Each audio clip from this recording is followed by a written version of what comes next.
we go into members' offices and sit down and run through all these things, and they say, look, we know you're right, you know? You're right, of course you're right, but I can't say that. And we hear that all the time. We know you're right, but we can't say that.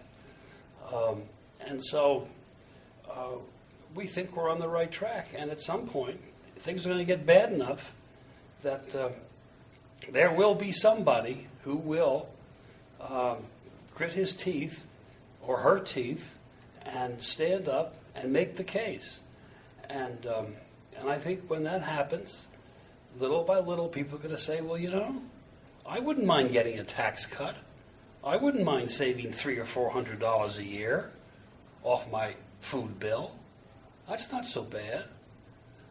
I wouldn't mind having a sales tax that doesn't add almost 10% to whatever I buy. I could live with that.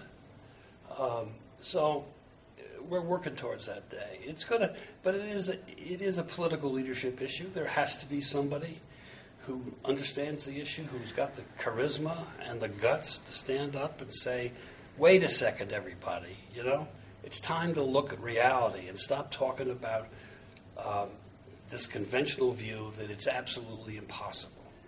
Well, these are not easy times for these sorts of issues. You know, you've got talk show hosts and you've got Tea Party people running around screaming and yelling. It's a tough, long fight, but we are in it to stay. We are not backing off. We are going to keep at it till we get it done. Do you have who do you consider to be some of the people in the legislature who are leaders and people that you've kind of you are in contact with and are optimistic or hopeful that they can kind of provide leadership? Well, I mean, you could look at the people that sponsor our legislation. Right, but that's not very many. No, it's not, and we have to build from that. But we go into people's offices and talk to them in their offices, and we don't come out and say, well, he just said he was free. These are conversations that one has some obligation to respect